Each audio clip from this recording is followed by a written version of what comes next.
ಮಾತೆತ್ತಿದರೆ CM DCM ಬಿಜೆಪಿಯನ್ನ ಟೀಕಿಸುತ್ತಾರೆ. ಅವರಿಗೆ ಪಕ್ಷದ ಗೆಲುವು ಉತ್ತರವಾಗಬೇಕು ಅಂತ ಬಿಜೆಪಿ ರಾಜ್ಯಾಧ್ಯಕ್ಷ ಬಿವೈ ವಿಜೇಂದ್ರ ಹೇಳಿದ್ದಾರೆ. ಪಟ್ಟಣ ಪಂಚಾಯಿತಿ ಚುನಾವಣೆಯಲ್ಲಿ ಬಿಜೆಪಿ ನಿರೀಕ್ಷೆಗೂ ಮೀರಿ ಜಯಗಳಿಸಿದೆ. ದಕ್ಷಿಣ ಕನ್ನಡದ ಬಜಪೆ ಮತ್ತು ಕಿನ್ನಿಗೋಳಿಯಲ್ಲಿ, ಉತ್ತರ ಕನ್ನಡದ ಮಂಕಿ ಬಾಶೆಟ್ಟಿಹಳ್ಳಿಯ ತುರವೇಹಾಳ ಉಪಚುನಾವಣೆ ಗೆದ್ದಿದ್ದೇವೆ. ಇನ್ನು ನಮ್ಮ ಗುರಿ 2028ರ ಚುನಾವಣೆ ಅಂತ ವಿಜೇಂದ್ರ ಹೇಳಿದ್ದಾರೆ. ಬೆಂಗಳೂರು ಬಿಜೆಪಿ ಕಚೇರಿಯಲ್ಲಿ ಆಯೋಜಿಸಿದ್ದ ವೀರಬಾಲ ದಿವಸ್ ಕಾರ್ಯಕ್ರಮದಲ್ಲಿ ಈ ಕುರಿತು ಮಾತನಾಡಿದ್ದಾರೆ.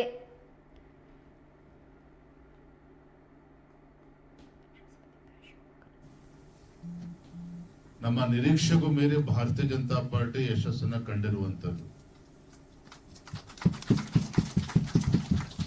ದಕ್ಷಿಣ ಕನ್ನಡದಲ್ಲೂ ಸಹ 2 ಪಟ್ಟಣ ಪಂಚಾಯತಿಯಲ್ಲಿ ಭಾರತೀಯ ಜನತಾ ಪಾರ್ಟಿ ಒಂದು ಸ್ಪಷ್ಟ ಬಹುಮತ ಬಂದಿರತಕ್ಕಂಥದ್ದು.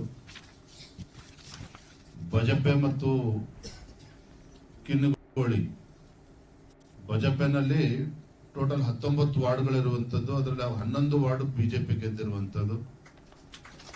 ಕಿನ್ನಿಗೋಳಿನಲ್ಲಿ 18ರಲ್ಲಿ 10 ಸ್ಥಾನಗಳನ್ನ ಬಿಜೆಪಿ ಗೆದ್ದಿರುವಂತದ್ದು. ಅದೇ ರೀತಿ ಉತ್ತರ ಕನ್ನಡದ ಮಂಕಿ ಪಟ್ಟಣ ಪಂಚಾಯಿತಿ 20ರಲ್ಲಿ 12 ಸ್ಥಾನಗಳನ್ನ ಗೆಲ್ಲೋದ್ರ ಮುಖೇನ ಸ್ಪಷ್ಟ ಬಹುಮತ ಬಿಜೆಪಿ ಬಂದಿರತಕ್ಕಂಥದ್ದು. ಬಾಶೆಟ್ಟಿಹಳ್ಳಿ ಬಗ್ಗೆ, ಅದೇ ರೀತಿ ತುರುವೇಹಾಳ ಉಪಚುನಾವಣೆಯಲ್ಲೂ ಕೂಡ ಅಲ್ಲಿ ಪಟ್ಟಣ ಪಂಚಾಯಿತಿಯಲ್ಲಿ 4ಕ್ಕೆ 4 ಸ್ಥಾನ ಗೆದ್ದಿರುವಂತದ್ದು. ಮತ್ತು ವಿಶೇಷವಾಗಿ ಬಾಶೆಟ್ಟಿಹಳ್ಳಿ ಪಟ್ಟಣ ಪಂಚಾಯಿತಿ ಬಗ್ಗೆ ಮಾನ್ಯ ಧೀರಜ್ ಮುನ್ರಾಜ್ ಅವರು ಮಾಹಿತಿಯನ್ನ ನಮ್ಗೆ ಕೊಟ್ಟಿದ್ದಾರೆ. ಬಹಳ ವಿಶೇಷ ಏನಪ್ಪಾ ಅಂತ ಹೇಳಿದ್ರೆ, ಬಾಶೆಟ್ಟಿಹಳ್ಳಿ ಪಟ್ಟಣ ಪಂಚಾಯಿತಿ ಅದು SC ರಿಸರ್ವ್ ಆಗಿರ್ಬೋದು, ST ರಿಸರ್ವ್ ಆಗಿರ್ಬೋದು, ಜನರಲ್ ಇರ್ಬೋದು, ಬಹುತೇಕ ಎಲ್ಲ ಕೆಟಗರಿನಲ್ಲಿ ಭಾರತೀಯ ಜನತಾ ಪಾರ್ಟಿ ಗೆದ್ದಿರ್ತಕ್ಕಂಥದ್ದು ಬಹಳ ಸಂತೋಷ ಪಡ್ತಕ್ಕಂಥ ವಿಚಾರ. ಯಾಕೆಂತ ಹೇಳಿದ್ರೆ, ಮಾತೆತ್ತಿದ್ರೆ ಸಿದ್ದರಾಮಯ್ಯನವರು, DK ಶಿವಕುಮಾರ್ ಅವರು ಭಾರತೀಯ ಜನತಾ ಪಾರ್ಟಿ ಟೀಕೆ ಮಾಡ್ತಾರೆ, ಅಥವಾ ಕಾಂಗ್ರೆಸ್ ಅವರು ಬಿಜೆಪಿ ಅಂತ ಹೇಳಿದ್ರೆ ಮುಂದುಳಿದ ಜನಾಂಗಕ್ಕೆ ಸೇರಿರ್ತಕ್ಕಂಥ ಪಕ್ಷ ಅಂತೇಳಿ. ಆದ್ರೆ ಇದನ್ನ ಈ ಪಟ್ಟಣ ಪಂಚಾಯತಿ ಚುನಾವಣೆಯಲ್ಲಿ ಮತ್ತೊಮ್ಮೆ ಸಾಬೀತು ಮಾಡಿದೆ. ಇವತ್ತು ಎಲ್ಲ ಪರಿಶಿಷ್ಟ ಜಾತಿ, ಪರಿಶಿಷ್ಟ ಪಂಗಡ, ಹಿಂದುಳಿದ ಸಮಾಜಕ್ಕೆ ನ್ಯಾಯ ಕೊಡುವಂತ ಕೆಲಸ ಏನಾದರೂ ಮಾಡೋದಕ್ಕೆ ಸಾಧ್ಯ ಆಗಿದ್ರೆ ಅದು ಭಾರತೀಯ ಜನತಾ ಪಾರ್ಟಿಯಿಂದ ಆಗಿದೆ. ನರೇಂದ್ರ ಮೋದಿಜಿಯವರು, ಯಡಿಯೂರಪ್ಪನವರು ನಮ್ಮ ಸರ್ಕಾರದ ಅವಧಿಯಲ್ಲಿ ಆಗಿದೆ ಅನ್ನೋದು ಇವತ್ತು ಮತ್ತೊಮ್ಮೆ ರುಜುವಾತಾಗಿರುವಂತದ್ದು. ಪಟ್ಟಣ ಪಂಚಾಯತಿ ನೀವು ನೋಡಿದ್ರಿ, ಬಹುತೇಕ ಎಲ್ಲಾ ಕ್ಷೇತ್ರಗಳು ನಾವು ಎಲ್ಲ ಕಡೆ ಮೆಜಾರಿಟಿ ಬಂದ್ರು. ಇದೇನ್ ತೋರಿಸ್ತದೆ? ಪಾಪ ಸಿದ್ದರಾಮಯ್ಯನವರು ಬೊಬ್ಬೆ ಹೊಡಿತಾರೆ.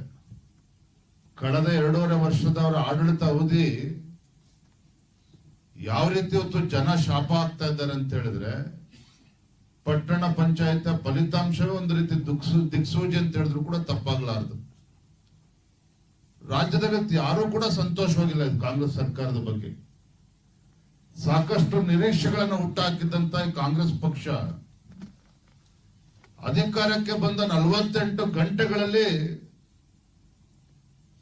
ಈ ಕಾಂಗ್ರೆಸ್ ಅವರು ತಮ್ಮ ಮುಖವಾಡವನ್ನ ಕಳಚಿರ್ತಕ್ಕಂಥದ್ದು ನಿಮ್ಗೆ ಗೊತ್ತೇ ಇದೆ. ಏನದು? ಪ್ರಧಾನಮಂತ್ರಿ ನರೇಂದ್ರ ಮೋದಿಜಿಯವರು ಕಿಸಾನ್ ಸಮ್ಮಾನ್ ಯೋಜನೆ 6,000 ರೂಪಾಯಿ ಕೊಡ್ತಾ ಇದ್ರು. ಯಡಿಯೂರಪ್ಪನವರು ಮುಖ್ಯಮಂತ್ರಿಗಳು 4,000 ರೂಪಾಯಿ ಕೊಡ್ತಾ ಇದ್ರು. ಅದು ಕಲ್ಲಾಕಂತ ಕೆಲಸ ಮಾಡಿದ್ರು.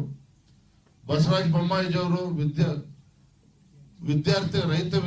ರೈತರ ಮಕ್ಕಳಿಗೆ ಅನುಕೂಲ ಆಗ್ಲಿ ಅಂತೇಳಿ ವಿದ್ಯಾರ್ಥಿ ನಿಧಿನ ತಂದ್ರು, ವಿದ್ಯಾನಿಧಿನ ತಂದ್ರು. ಅದಕ್ಕೆ ಕಲ್ಲಾಕುವಂತ ಕೆಲಸ ಮಾಡಿದ್ರು. ಎಂತ ದುಷ್ಟ ಸರ್ಕಾರ ರಾಜ್ಯದಲ್ಲಿದೆ ಅಂತ ಹೇಳಿದ್ರೆ, ಭೀಕರ ಅತಿವೃಷ್ಟಿ, ಮಳೆ ಸುರಿತದಿಂದಾಗಿ ಉತ್ತರ ಕರ್ನಾಟಕದಲ್ಲಿ ರೈತರು ಬೆಳೆದಂತ ಬೆಳೆ ಕೈಗೆ ಬಂದಂತ ತುತ್ತು ಬಾಯಿಗೆ ಬಂದಿಲ್ಲ ಅಂತ ಒಂದು ಸಂದಿಗ್ಧ ಪರಿಸ್ಥಿತಿಯಲ್ಲಿ ಈ ಲಜ್ಜೆಗೆಟ್ಟ ಕಾಂಗ್ರೆಸ್ ಸರ್ಕಾರ ರೈತರಿಗೆ ಪರಿಹಾರ ಕೊಡೋದು, ಬೆಳೆ ಪರಿಹಾರ ಕೊಡುವಂತ ದೂರದ ಮಾತು. ಕನಿಷ್ಠ ಸೌಜನ್ಯಕ್ಕಾದ್ರೂ ಕೂಡ ಸ್ವಚ್ಛವಾಗಿ ರೈತರ ಸಂಕಷ್ಟವನ್ನ ಅರ್ಥ ಮಾಡ್ಕೊಳ್ತಕ್ಕಂಥ ಪ್ರಯತ್ನವೂ ಕೂಡ ಮಾಡಲಿಲ್ಲ. ಮತ್ತೆ ಇಷ್ಟು ಉದಾಸೀನ ಯಾಕೆ? 140 ಶಾಸಕರು ನಾವು ಗೆದ್ದು ಬಿಟ್ಟಿದ್ದೇವೆ.